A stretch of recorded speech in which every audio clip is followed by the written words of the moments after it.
অনেকেই চাচ্ছেন যে আপনার হোয়াটসঅ্যাপ আইডিতে কেউ যেন প্রবেশ করে আপনার চ্যাট লিস্ট দেখতে না পারে। তো আজকে হোয়াটসঅ্যাপের একটি গুরুত্বপূর্ণ সেটিংস শেয়ার করব, যেই সেটিংসটার মাধ্যমে আপনি আপনার হোয়াটসঅ্যাপ আইডিকে লক করে রাখতে পারবেন। এতে করে আপনার হোয়াটসঅ্যাপ আইডিতে কেউ আর চ্যাট লিস্ট দেখতে পারবে না। তো সেটি কিন্তু কোনো থার্ড পার্টি অ্যাপ দিয়ে নয়, সেটা কেবল হোয়াটসঅ্যাপ দিয়ে আপনি ইউজ করতে পারবেন। তো চলুন ভিডিওতে আপনাকে দেখাই।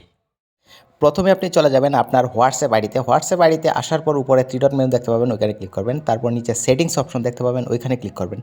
তারপর একটু নিচে দেখতে পাবেন প্রাইভেসি অপশন রয়েছে, ওইখানে ক্লিক করবেন। তারপর একটু নিচে আবারও স্ক্রল ডাউন করবেন।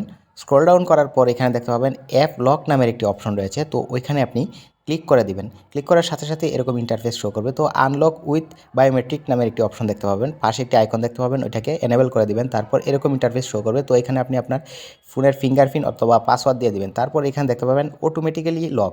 এর নিচে তিনটি অপশন রয়েছে, immediately, after 1 minute, after 30 minutes নামে তিনটি অপশন রয়েছে। তো আপনি এখানে যে কোনো একটি অপশন সিলেক্ট করে নিতে পারেন। তো আমি ইমিডিয়েটলি অপশন সিলেক্ট করে নিব। নেওয়ার পর আমি এই অ্যাপস থেকে বেরিয়ে আসবো। তো আমি অ্যাপসটাকে সম্পূর্ণভাবে কেটে দিলাম। কেটে দেওয়ার পর নতুন করে আমি হোয়াটসঅ্যাপে প্রবেশ করব। তো আমি হোয়াটসঅ্যাপে ক্লিক করলাম। ক্লিক করার পর এখন দেখতে পাচ্ছি যে আমার হোয়াটসঅ্যাপ আইডিটা লক হয়ে গিয়েছে। এখন যদি আমি হোয়াটসঅ্যাপে ঢুকি তাহলে আমার ফিঙ্গারপ্রিন্ট দিয়ে হোয়াটসঅ্যাপে ঢুকতে হবে। তো এভাবে চাইলে আপনি আপনার হোয়াটসঅ্যাপ আইডিটাকে লক করে রাখতে পারেন।